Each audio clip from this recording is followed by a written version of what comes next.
everyone, I'm Art with Artemis, and today I will be showing you how I draw the latest new character, Echo from Overwatch. But first, I want to say a big thank you to all my subscribers for your support and encouragement. I really appreciate it and hope you continue to show your love and support. If you're new to my channel and like this video, don't forget to subscribe and hit the notification bell for more. Without further ado, let's get started. Today we will be using Bindfang watercolor paper that is acid-free, 11 inches by 15. It is very similar to cardstock, but we will be using it for our project. I recommend getting 2 pencils for this project, just in case one happens to break. You will also need a pencil sharpener. We will also be using a Uniball Vision pen that is fade-proof and waterproof for this project. Because we will be using watercolor, we want to make sure our line art doesn't smear or stain. We don't want that happening, so this pen is actually very useful. We will be using watercolor markers. Mine is personally a dual-tipped one, so one is more pointy and the other one's more smaller in comparison. We're gonna also be needing a blending kit, which is very useful for this. We need a plastic card, or something that's firm plastic so that way you can color on it and you test out your colors. And this here came with the kit. It is a spray bottle. Usually you can either spray on your paper with some water, but make sure it's not too wet. But I did some experimenting with this before and I don't recommend it for this project. I'm not exactly going to be using the blending pen because I'm not entirely familiar with it yet. Instead, I'll be using a different method. Next, we are going to need some colored pencils.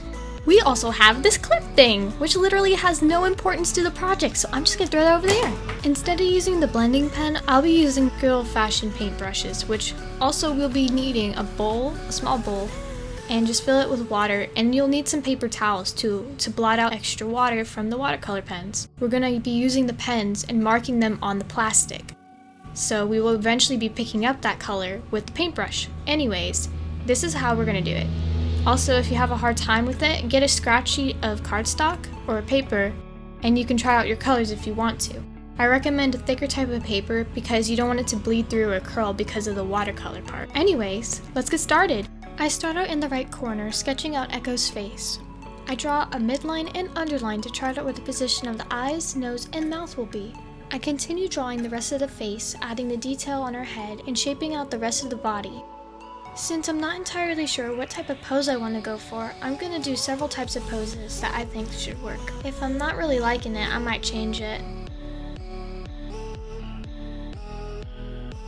I think I want to make her wave in this picture, giving her a happy, friendly approach. I'm not really sure if that's a good idea because it looks a little bit off, so I might change it. But I want to start with adding another character. Since Echo was released in that short with McCree and Ash, I'm going to add McCree on the left side of Echo. I wanted to give McCree a pose that essentially had him tipping his hat. But since it's a little bit more complicated right now, I'm going to do a different pose and start sketching out some of the background. I grabbed my line art pen, which is a Uniball Vision pen that is fade-proof and waterproof. I trace around all the pencil sketches that I want in my final drawing. And once I do this, I erase all the pencil marks all around the whole picture. And if I see any details that I missed, I go ahead and fix those. Next, I get my watercolor markers and start coloring some of the ink on a plastic card. I use water and paintbrushes to pick up the colors and put it on the paper.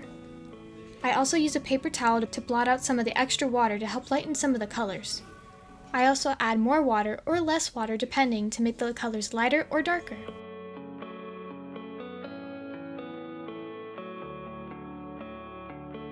Once I finish working on the basic colors, I move on to coloring the rocks and the background, giving it a desert sunset theme.